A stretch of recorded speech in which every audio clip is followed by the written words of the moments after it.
Let's see what I can do. Let's see if I can get you guys ready, laughing a little bit, get you ready for the real reason you're here. I will warn you though, I don't always say the right shit. So here's an example of that. So I own a moving company. A lady hired us to move a 700-pound organ.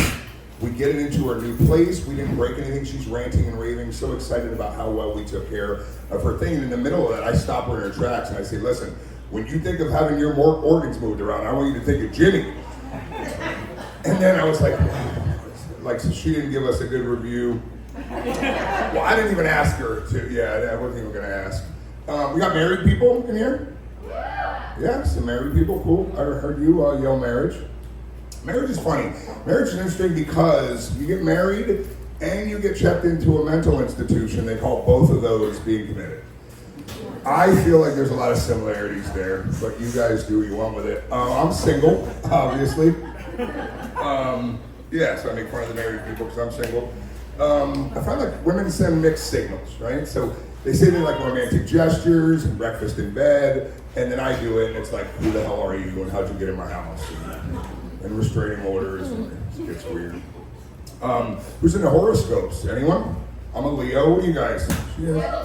So she was like, woo, Sagittarius. Are we compatible? I don't even know what that means. I do know I was on a date a few weeks ago with a girl, and we had the best time. She goes, Jimmy, I had an amazing date with you. I'd like to go out again. And I said, I'm in. So we're halfway through the second date, enjoying each other's company, and she says, what sign are you? And I go, I'm a Leo. And she goes, oh, this isn't gonna work. And I thought we were having a great time. And she said, no, the last guy I dated was a Leo, and he tried to sleep with my mom. And I go, well, he's a scumbag and a piece of shit. Like, I don't think that has anything to do. And she said, I hear what you're saying, but I just can't do it. And she's leaving. And I go, wait, hold on. Can I at least have your mom's number?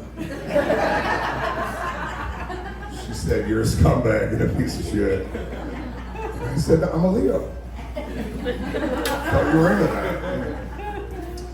So I am 19 months cancer-free. That's true. Hilarious. It'll make that funny somehow. I did meet a girl though while I was going through cancer, and she was like super freaky. She had her nipples pierced. Anyone? And I've never seen pierced nipples before, but I'm in, right? So I go for it. I don't know if it was the chemo or the radiation or what, but it tasted like car keys. It's probably the treatment. She wanted me to tie her up. I never tied anyone up before. I didn't have any rope or anything. I just had this little cancer ribbon. So I just used my IV cord. I told you I don't always say the right stuff. So I gained all the weight back from cancer and then some extra. That's cool. So I'm fat. I remember being younger and holding my breath for things like blowing out candles and roller coasters and things like that. And now it's like putting on these jeans today. It was like a bit of a workout. Tying my shoes, fully hold my breath. Listen, if you see guys with the knot on the side of their shoe, it's because they had to fucking grab their pant leg. So I'm just saying, respect when you see it. You go, okay, that guy almost popped the blood vessel in his eye trying to tie the shoe. So, a little respect there. I was at a bar picking something up. I go and order a drink. I give the lady the money. She gives me my change. I go to put it in my pocket and it falls on the floor. I'm staring at it for a second. And then my buddy was like, hey, everything okay? And I was like, oh yeah, no, sorry. And I picked it up. I was thinking it would be easier to kick this fucking thing home than it would be to pick it up. Or just like kick it towards someone else and go, I'm sorry, can you get that for me? I'll have to leave if I do. I'll split my pants and I can't get new ones on because we full circle. You get what I was saying.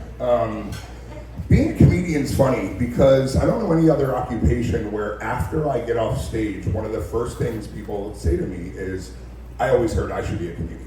Or I think I could be a comedian. And I don't feel like after like surgery or something, like your wife's heart transplant took and everything went great and you thank the surgeon, you go, I could probably do that. I mean, great job, but I feel like I could do it. I don't think that happens a lot. Who's watching porn these days? $6 billion interest fee, her and I. are keeping that whole industry alive, watching every video that they have. That's cool. I couldn't get you guys to talk about your pierced nipples. I knew that wasn't, I know we weren't going there. I was scrolling through porn the other day, because I'm saying that's what I do, and I saw this lady using a vacuum cleaner. Should have waited till you were done your pizza. Saw a lady using a vacuum cleaner, and I was like, I'm clicking on that. It sucked.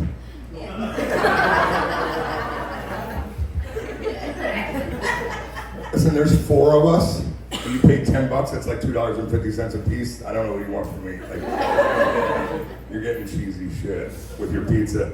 That was improv. That was it. That was improv. It started before it started. You know what I mean? Like, you're getting a free sample already. I realized when I get older, when I was younger, I used to skip through all like the nonsense acting of porn and like get right into the stuff. I don't know why I did that. You know what I do. I'd have to show you. I get right to the stuff. Now as I get older, I need a little help. You know, I need the build up of the, so I gotta watch the storylines is what I'm saying. But I get analytical too as I get older. So I see like the plumber come in, he's like, I'm here to fix your pipes or whatever he says. And then he like pulls out a wrench or whatever, and I'm like, that's not even metric, like that's never gonna fix the pipe. So now here I go, right? Like it's not working. So even that doesn't go well. Speaking of porn, I showed my son, he's 10, I showed him a lot of porn on accident. There's no cameras, you're not allowed to video this. First of all, I learned this. Anyone like soccer fans? My son plays soccer. Ooh, me, my son and this guy. Her and I porn, him and my son soccer. Both massive industries. That's cool. So his soccer coach says, I want you all to go home and watch some professional soccer. My son loves Manchester United.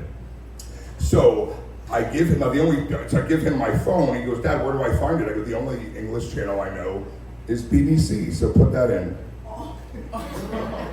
Explain it to your neighbor if they don't know. She should have to explain it to everyone she watches porn. Everyone gets the BBC joke. No, the real truck, she's telling him, it's big black cock. It's big black cock. The funniest thing is he's looking at all these white people like, bitch, you know what BBC is, don't lie. Don't lie. That was not the worst time. That was the best time. That was not the worst time I showed him porn on my phone. Here's the other time. A month ago, I'm picking him up from school. We're driving home and we passed that new Tesla Cybertruck. You guys seen that thing? Like it? No? Yeah. Fuck the advancements in technology. So he says, Dad, I want to see how much it's worth. I go, yeah. So I hand him my phone. He opens my phone and it's quiet, I'm driving, and he goes, Dad, and I look over and there's like massive amounts of blowjobs happening on my phone. You almost done your pizza? As she's like sticking the crust in, it was perfect. Massive amounts of blowjobs on my phone. And so he says, Dad, and I look over and I go, that is disgusting. I don't even know how that got on my phone, right? I get right into Dad mode immediately. That is disgusting. Well, he's 10, like he gets electronics, and he goes, well, it's right here in the search bar.